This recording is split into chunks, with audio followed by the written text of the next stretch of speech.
feel very... Looking out the parents. Lenta, or whatever. We'll tell the others, won't we? Today we have a music production workshop by Emma Hatton. Let's see what they're doing.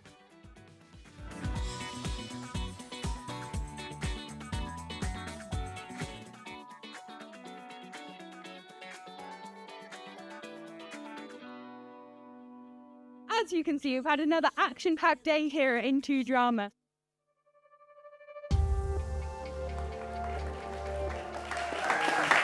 It's been a busy day so far with us, arguing through Shakespeare. Shouting. Thanks. Harry, you can calm down. Now, let's see what actually happened.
This year's editorial theme is climate change, which is having an impact on all of us. We've just had a heat wave and now we have a hosepipe ban. So today we hit the streets to find out how people have been coping.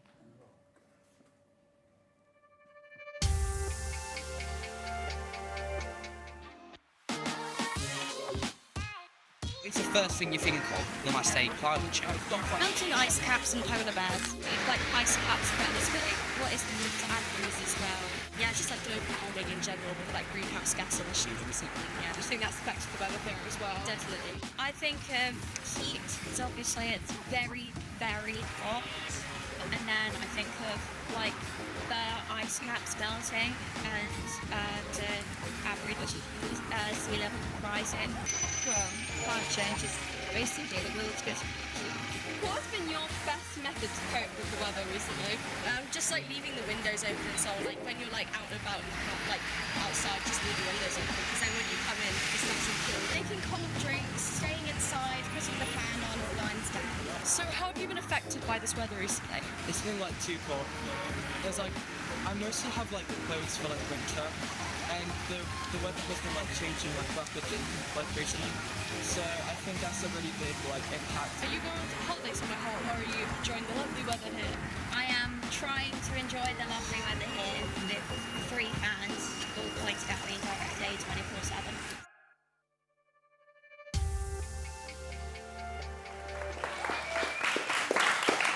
To continue our stories about climate change, our juniors have been discussing the lasting effects of the recent heatwave.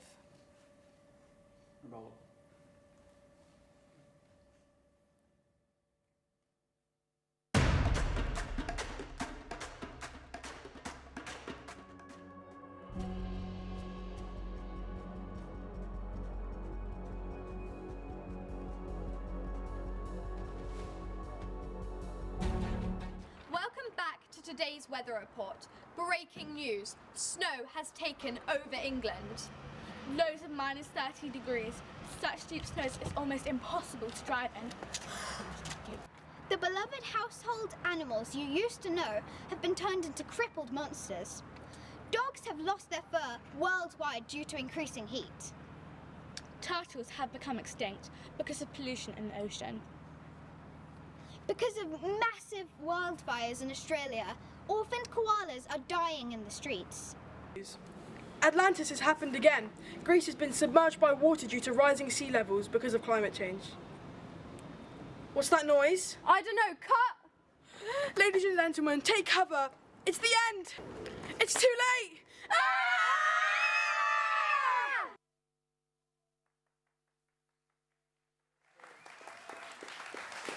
Joining us now is the artistic director of Interdrama.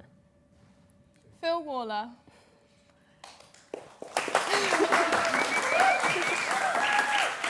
Interdrama is in its 7th year. What can you tell us about the Summer Academy? Well, yeah, it's grown in these 7 years. Certainly, we had a kitchen masterclass way back in 2019, which we actually instigated Kerry Ellis becoming our ambassador. So musical theatre was certainly what we started with. And yeah, this week now really encompasses a huge journey which we've taken from doing films in a week and all sorts of things. And I think the most important thing about this week is, well, most thing is you've got a huge amount of tech crew, which is so important to us. We want to marry all the industry pros together with youngsters. So we've got 11 to 21-year-olds here, and that's really our big ambition is to give young people really what they want. I believe is access to industry people, whether they're actors, directors, etc. And I think that's what we are achieving. And certainly from today, I'm just a bit staggered about what I've seen so far, because a program being put together in a day like today, as neatly as this, I have to say, the Richard Van Riet's done very well with all the students. Is there any more? Well, this week's theme is climate change. How are you planning to incorporate that in this week? Well, climate change is a huge passion of mine. We decided to do it actually about 6 months ago. But actually, we can actually see now how important it is. We see with the fires in Spain and in France, and what is happening is absolutely catastrophic and affecting so many people's lives.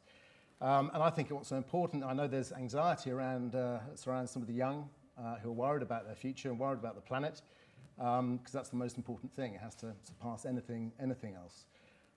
So that theme, and this theme is so important, not only from exploring it with VTs, which we're doing with video and interviews, but we've also got some people on board who we'll see more of tomorrow. Actually, we've got Jodie Kidd and John Kidd coming into the studio, who will be whoever's presenting them will be able to have a good chance of interviewing them, because they are producing a musical which we're involved with as well, which is launching in January 2027. And it is Change is Coming is the name of the original musical. Will Kelsey, the composer, is here tomorrow as well, where he's helping us record song reels up at Cranley. Thank you. Let's have a look at a preview of Change is Coming. The vast majority of the world's scientists believe that the world is warming naturally, but that emissions from mankind are making the warming worse. They warn that if we don't cut emissions, we could face severe consequences. I think the message behind it is so important. I think it's right at the centre of the zeitgeist. It's something that's so important. You can't wait for change. You've got to make the change.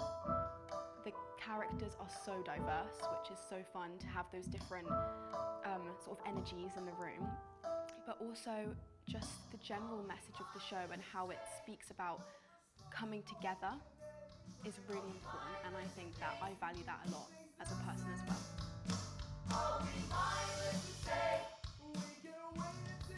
Because it's such an important message, and it's our generation's actual view, we all had a hand in creating it.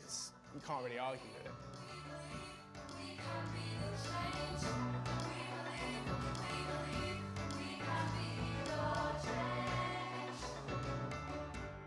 I just knew that it was a project that I wanted to be a part of when you came to me about the climate change aspect of it, and we developed that concept together. I knew straight away that that was something I wanted to be involved in, because it's something I've always been passionate about myself.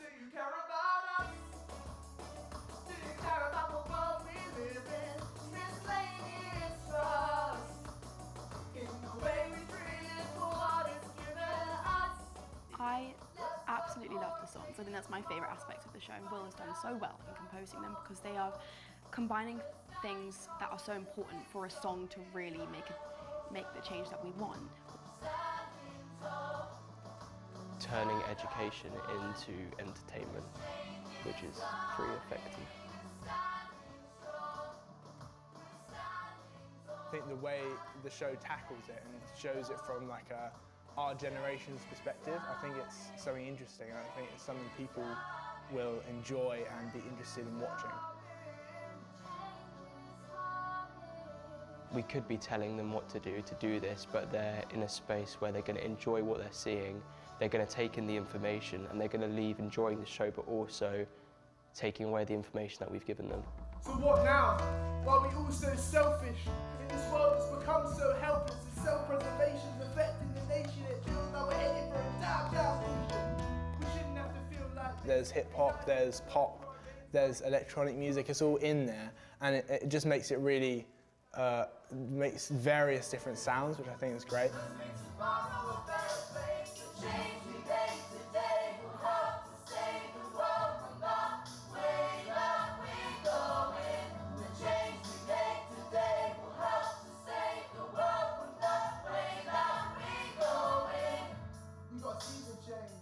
What we've pulled together in 9 rehearsals. So imagining that we had at least that time again, I feel like we could really help it establish itself to move forward, absolutely.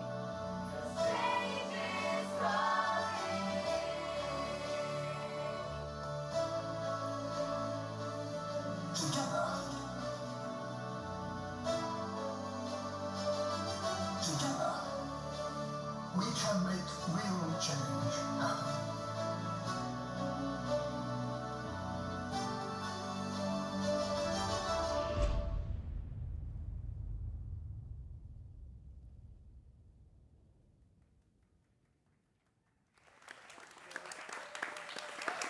The first masterclass of the week was acting with Ed Bennett, and he joins us now. Welcome, Ed. Thank you.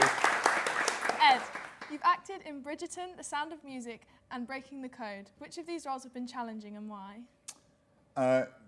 Well, what I'm doing at the moment, The Sound of Music, is the first time I've ever done a musical. So that was terrifying, and I spent the first 2 weeks of rehearsal genuinely waiting for a producer to come up to me and said they'd made a terrible mistake and recasting me, because I've never sung on stage before, really, and then suddenly I'm singing with an opera company with a 40-piece orchestra playing Captain Von Trapp in The Sound of Music, so that was genuinely terrifying, but it's really nice to be doing something so new, still in an industry that I kind of have worked in for a while, but something that I'd never experienced before. So that was challenging but amazing, and everyone has been great in it, and it's our last week this week, tickets still available.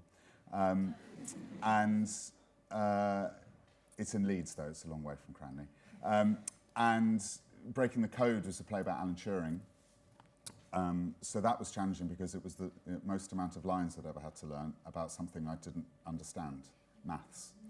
And kind of physics and the birth of AI, but it was an amazing story about the struggles that he had in his personal life and how him being gay in the 50s, when it was still illegal, and what he had to go through. So it's a wonderful way of kind of exposing not only his genius, but also the struggles that he went through. And Bridgerton, just because it's a massive show and a lot of people watch it, and I'd never watched it, and so it was a bit tricky going into something I'd never seen and trying to kind of catch up with it all. And just the pressure of going in and I didn't have a massive part in it, which is often harder, especially in telly, when you go in and do a little bit, because you feel there's so much more pressure on you to get it right. Whereas if you're in it for longer, which I have been, then you have time to kind of get to know people and get to know the world that you're in and all that. Whereas sometimes you go in and do little bits and people just want you to get it right and go because they want to have lunch or dinner or something. So that was a challenge in that way, but they've all been great in their own way. Yeah, thank you. You're welcome. If given a choice, what is your favourite acting style and why? Really well paid.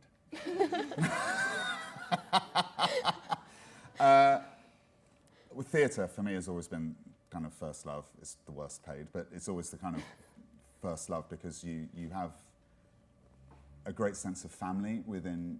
I've never done a theatre job that I've not liked. I've never done a job I've not liked, but theatre, I always find that there's a wonderful sense of family within the company that you're in.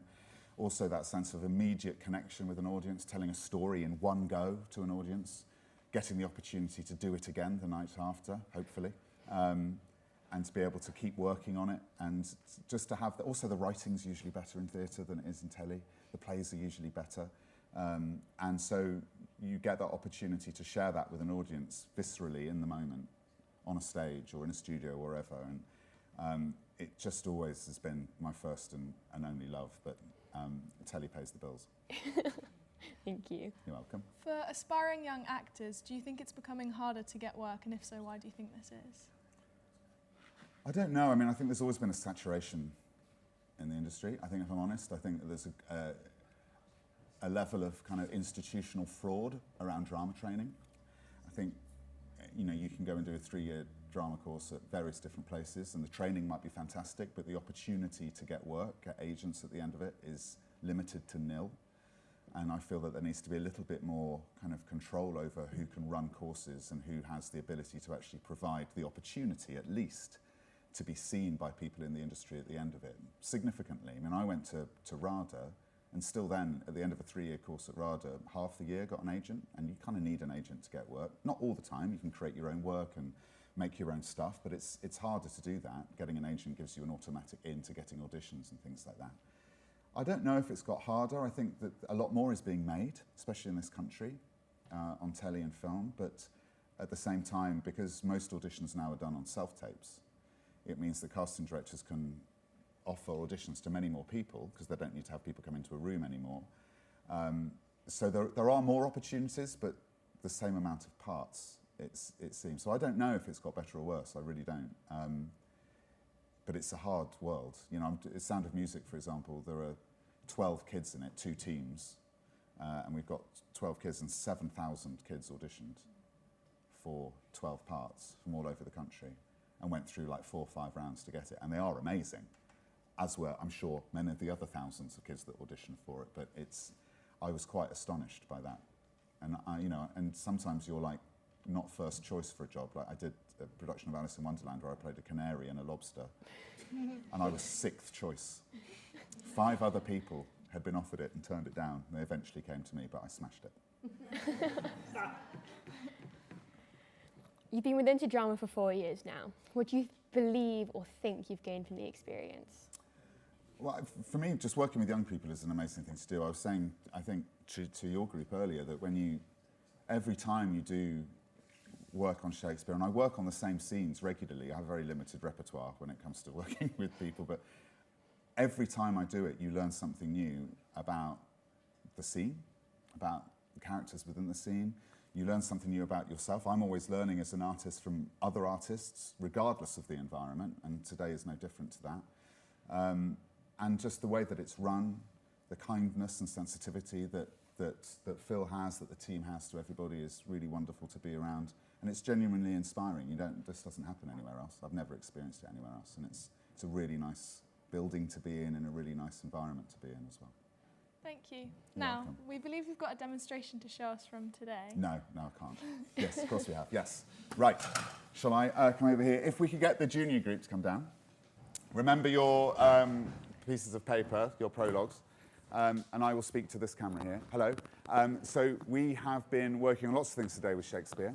We've been working on argument and rhetoric and that sense of making Shakespeare not something that is read and studied, but something that is alive, something that is spoken, heard, and seen. And with the junior group today, we decided to tell the entire story of Romeo and Juliet in around about 1 minute, using the prologue of Romeo and Juliet. So you are now going to see the whole of Romeo and Juliet in 1 minute. Are you guys ready? Okay, 3, 2, 1, go! Two households alike in dignity. In fair Verona, where we live, are seen.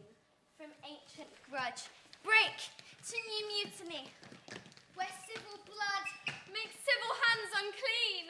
from forth the fatal loins of these 2 foes. A pair of star-crossed lovers take their life, whose misadventured Piteous overthrows. doth with their death bury their parents' strife. The fearful passage of their death-marked love. Oh my God! And the continuance of their parents' rage. Which which but their children's end naught could remove. Is now the 2 hours traffic of our stage. Beep, beep, get out of the road, you fool! Who do you think you are? The witch. If you, with patience is, attend. What here shall miss? What? Our toil shall strive to mend. Very good. Give him a round of applause. Excellent stuff. Thank you very much. That was amazing. Netflix will be calling immediately if you're going to sit down. And we've also been working today on rhetoric and the art of persuasion. 80% of Shakespeare's education, around 80% of his education in Stratford was in rhetoric, the art of persuasion, because it was the only way someone of his background and class could get a job and then get promoted within that job. And it's something which has kind of been taken out of education and also out of acting training in learning about various forms of persuasion within it. So we've been working on a few: ethos, logos, and pathos. Ethos, why should I be heard? Logos, why am I right? Pathos, why does it matter that I'm right? And we've been asking each other to challenge each other within the text a little bit, and you're going to see a bit of that. But first of all, we're going to look at ethos, logos, and pathos. Ethos is represented by boom. Logos is represented by please, and pathos is represented by I love you, which you're going to see in a little scene now from Midsummer Night's Dream with Demetrius and Helena. In you pop. Give them a round of applause.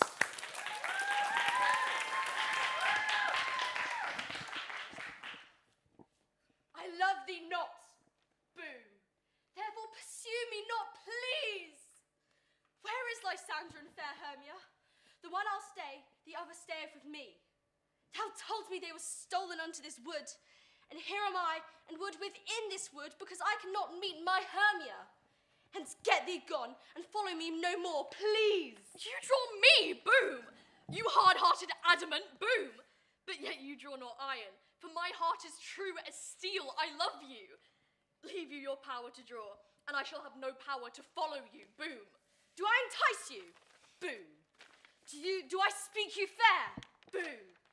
Or rather, do I, in the plainest truth, tell you I do not, nor cannot love you?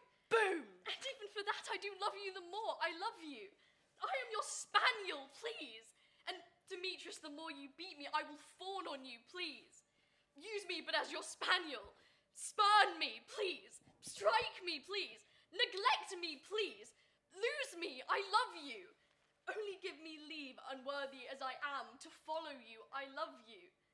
What worse a place can I beg in your love, and yet a place of high respect with me, than to be used as you use your dog, please. Tempt not too much in the hatred of my spirit, please, for I am sick when I do look on thee. You are sick, I am sick when I look not on you, boom! Very good, well done. Excellent, well done. And now, last thing, we've also been looking at how to challenge each other, as I said, and we're going to have a scene now from Much Ado About Nothing with Beatrice and Benedict, and this is supposed to be chaotic. One of the things that I love about working as an actor, but also working with young people, is giving them the opportunity to fail gloriously. And the idea behind this scene is that two people can do some Shakespeare, they don't have to get it right, they don't even have to know what it means, they can just challenge each other and have a big fat row with it, have a proper argument with it by challenging each other within the text of words or sentiments that they feel aren't coming across to them well enough. And I find that quite exciting, as you shall now see, but it's supposed to be chaotic. So prepare yourself. Give them a round of applause. Here we go.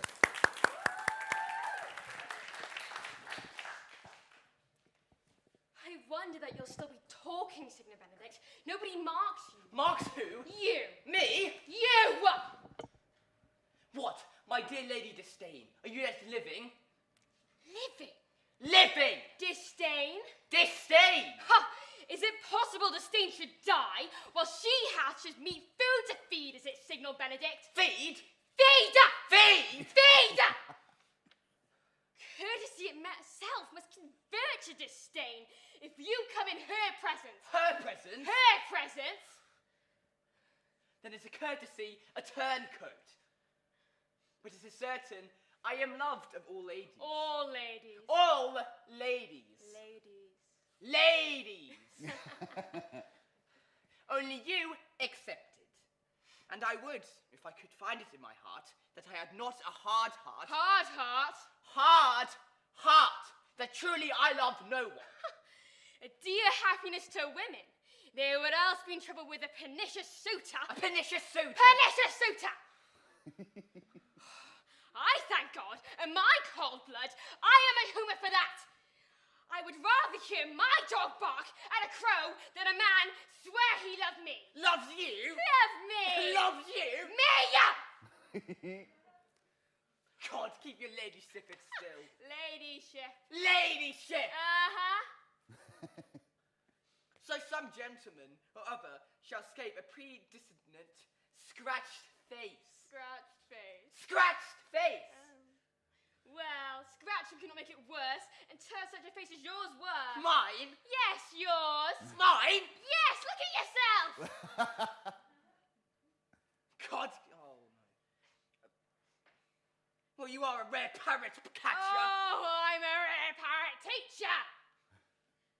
Oh, a bird of my tongue is better than no beast of yours. I would my horse at the speed of your tongue. My tongue? Your tongue! Oh, my tongue! And so a continuer. But keep your way. In God's name, I have done. What have you done? I have done in God's name. You always end with a jade's trick. A jade's trick? Yes, a jade's trick! Oh, I know you of old. Very good, well done. Now what happens?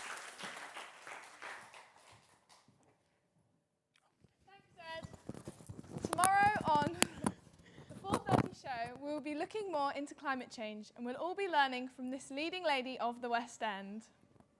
Are you ready? Here we go.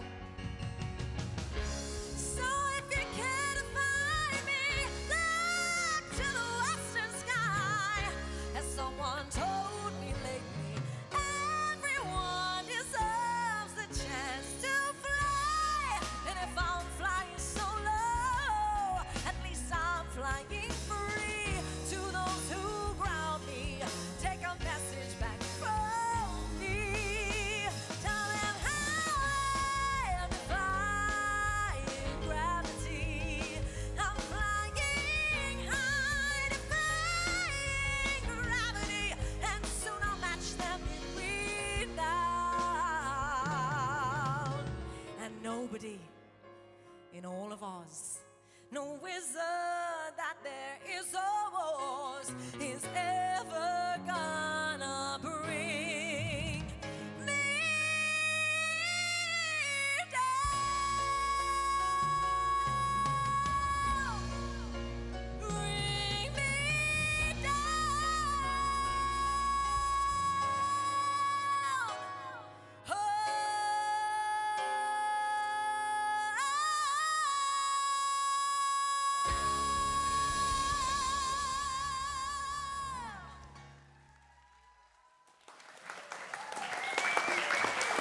Yes, it's Emma Hatton who starred in Wicked, We Will Rock You, Evita, and many more. Emma is taking the singing masterclass tomorrow, and she will also be hosting our end-of-week Into Drama show. Tickets are available in the Cranley Arts Centre box office. Don't forget the special offer for Into Drama audiences, where tickets are £15 with the code INTOGUEST at cranleyarts.org. Thanks very much for joining us, and we'll see you tomorrow for the Into Drama 4:30 show. Until then. Bye.